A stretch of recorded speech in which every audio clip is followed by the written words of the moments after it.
Bu Rahma, apa kabar? Alhamdulillah baik. Alhamdulillah ya. Juga baik ya Bu. Alhamdulillah baik, karena CGP-nya semangat, saya juga harus lebih semangat. Menjelang akhir Iya, menjelang akhir, di sela-sela kesibukan, ya, kepadatan kerja, kepadatan aktivitas, tapi saya salut Bu Rahma sudah menyelesaikannya tugas-tugas dengan baik, ya, bahkan tidak pernah lewat budget ya. Alhamdulillah, ya, itu yang sudah sangat kami harapkan. Untuk kesempatan ini kita dalam pendampingan sekarang itu fokus pembicaraan kita adalah berkaitan dengan refleksi yang nanti akan kita lihat videonya tentang observasi bagaimana coaching Bu Rahma itu melaksanakan pembelajaran. Nah, kemudian kita diskusi tentang rencana program yang berdampak pada murid. Nanti diskusi ini akan kita lihat berdasarkan dari AN tadi, AN 3.1. Jadi kita bicarakan program, kita membicarakan tentang perkembangan komunitas praktis, gitu kan. Nah, terakhir adalah kita nanti akan penilaian coaching. Jadi nanti saat kurang coachingnya, nah nanti saya nilai, gitu. Nah, saya menilai, tapi juga nanti ada Bapak Kepala Sekolah yang menyaksikan, seperti itu ya. Baik, untuk yang observasinya ada ya? Iya. Nah, coba bayangin. Hari ini kan kemarin diminta untuk mempelajari tentang jaring-jaring makanan, ya, dan ada juga rantai makanan. Tujuan pembelajaran hari ini yaitu nanti gua akan tampilkan gambar jaring-jaring makanan. Ini melalui pengamatan gambar dan literasi peserta didik yang sudah dilaksanakan di rumah, diharapkan mampu mengidentifikasi pada interaksi dalam ekosistem. Nah, di dalam bentuk rantai makanan. Kalau itu sudah menunjukkan salah satu, berarti yang lainnya ya. Ya, untuk menguji konsentrasi hari ini, jika ibu bilang pagi, berarti tepuk tangan. Kalau udah 2, 1, pagi, siap, pagi, siap. Oke. Coba olahraga tangannya ke atas, ke samping, ke depan, ke atas, gini. Pagi, belum kompak, pagi, siap, malam, pagi, sore, cukup. Jadi harus sebentar. Oke, kita mulai. Tapi ke siapa saja yang sudah siap tempur hari ini? Nah, kalau kalian selalu di rumah, berarti siap tempur di sekolah. Apa itu rantai makanan? Rantai makanan. Oke, Altair. Rantai makanan adalah peristiwa makan atau makan. Peristiwa makan dan dimakan. Tepuk tangan. Ya, terus. Kalau ini gambar apa? Jaring makanan. Apa itu jaring-jaring makanan? Boleh, Salman silakan. Adalah sekumpulan hewan yang Sekumpulan. Oke, terima kasih.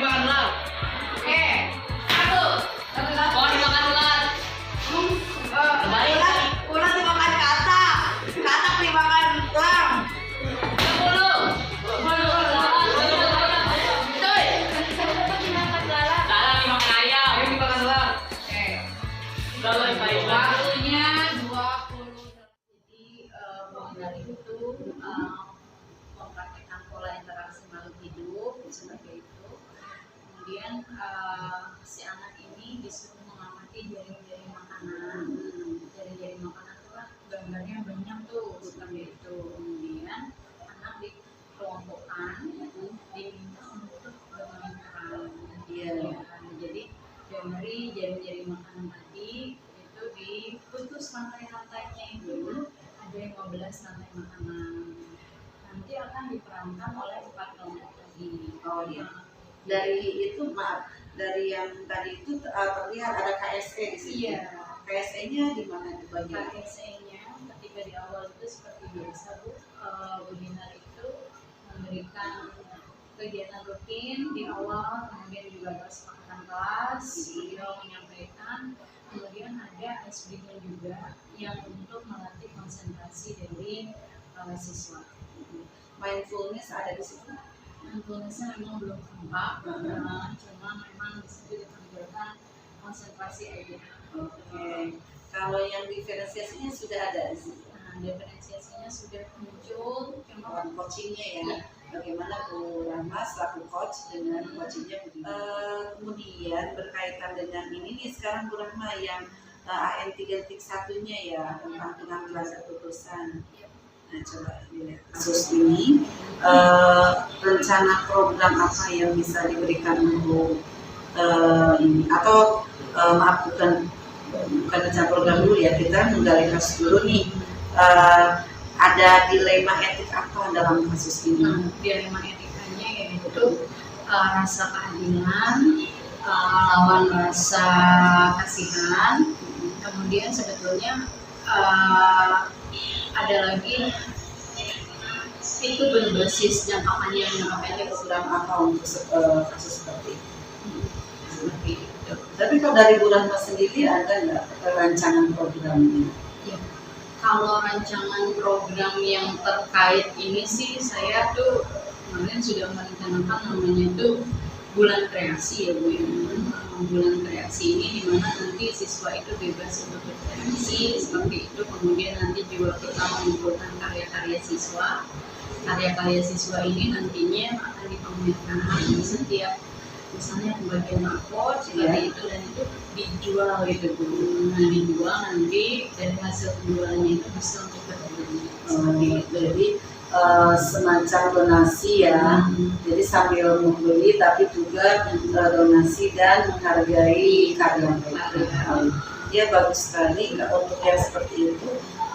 Kemudian kira-kira supaya ini bisa berjalan, dukungan yang diperlukan berupa apa ini? Dukungannya pastinya yang pertama adalah aset-aset yang ada di sekolah seperti itu. Yang pertama dari kepala sekolah yang sebagai penanggung jawab dan membuat kebijakan. Terus yang kedua yang terlibat pastinya rekan-rekan guru, kemudian murid juga dilibatkan dalam nantinya si program ini yang memang harus mewujudkan kepemimpinan murid tadi.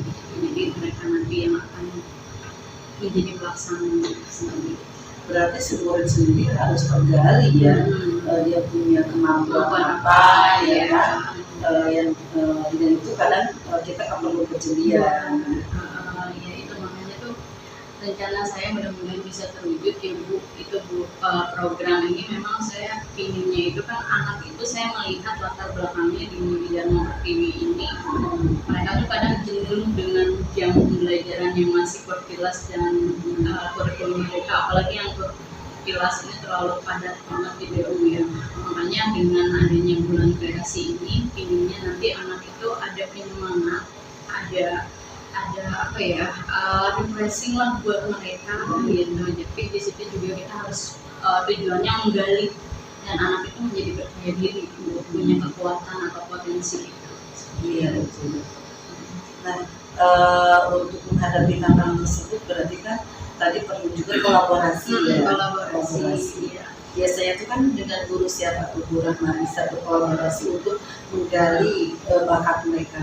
Nah kalau untuk menggali bakat itu nanti kami akan mengadakan angket dulu gitu ya. Angketnya itu nanti mungkin kami diskusikan lebih lanjut dengan guru BK gitu ya. Kemudian juga kami butuh orang tua juga sama yang memahami anaknya dan si anak itu sendiri gitu, dan sama guru-guru seperti guru kesenian seperti itu.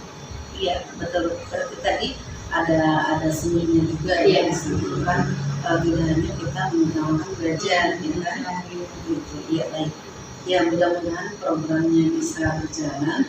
Yang jelas itu adalah justru tadi lebih menguntungkan ke siswa ya, karena dia murid sendiri kan punya kemampuan yang mungkin itu bisa digali dan bisa menjadi motivasi untuk ke depannya lebih baik lagi.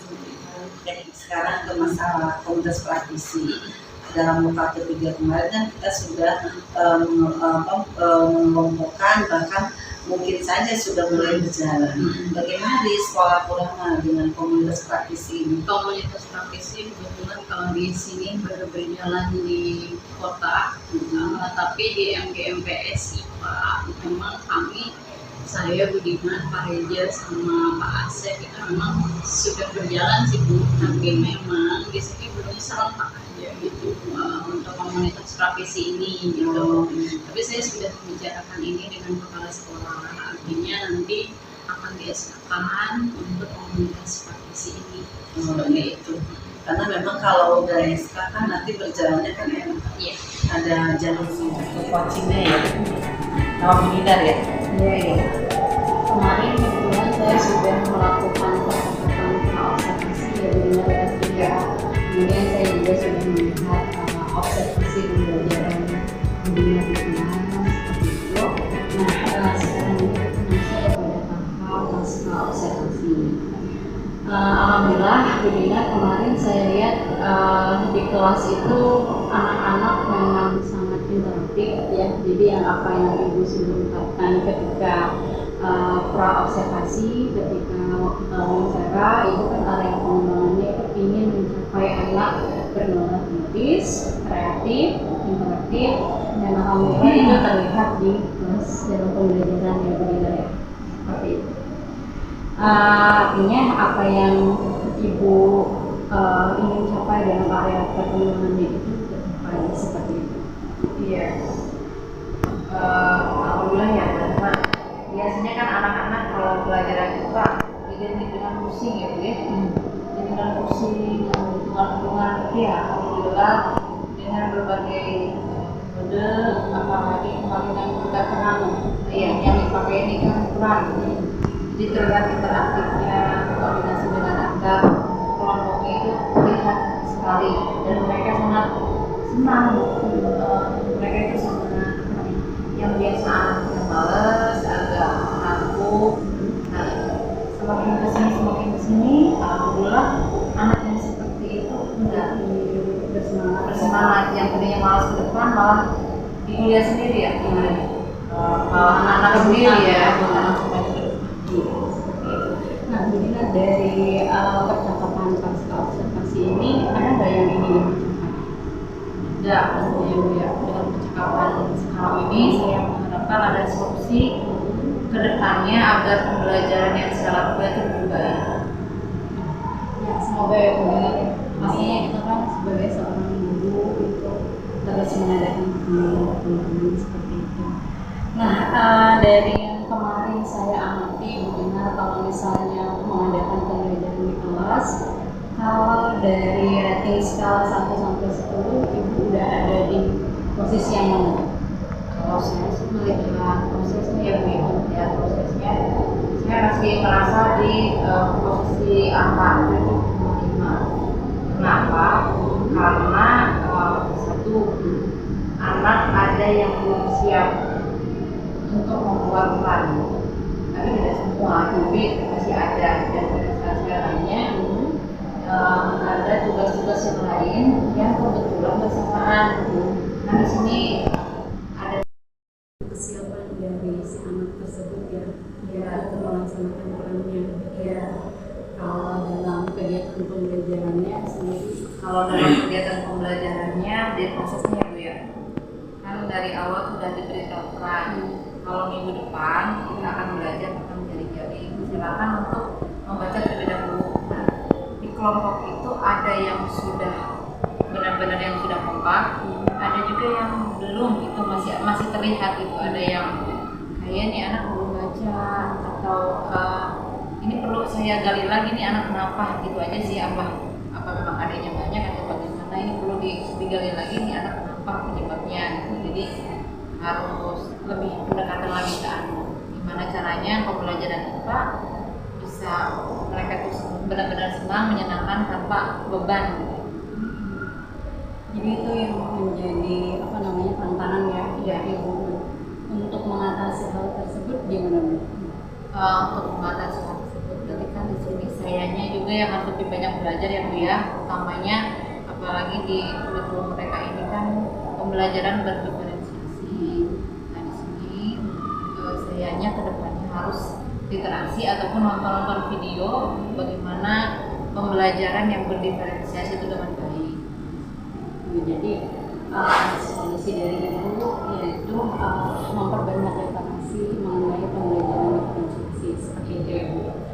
Nah terus kan kalau misalnya kita sudah punya niat seperti itu, artinya kan harus ada komitmen yang dari diri Ibu. Komitmennya itu seperti apa supaya rencana aksi Ibu bisa tercapai? Dari awal kita jadi guru yang tetap aja kita harus terus belajar dan belajar dengan setiap minggu kita melihat pasti ada evaluasi refleksi buat kita. Jadi di sini ya komitmen saya walaupun sudah jadi guru ya tetap harus belajar, karena untuk mencapai itu ya prinsipnya apa ya, belajar sebanyak hayat gitu.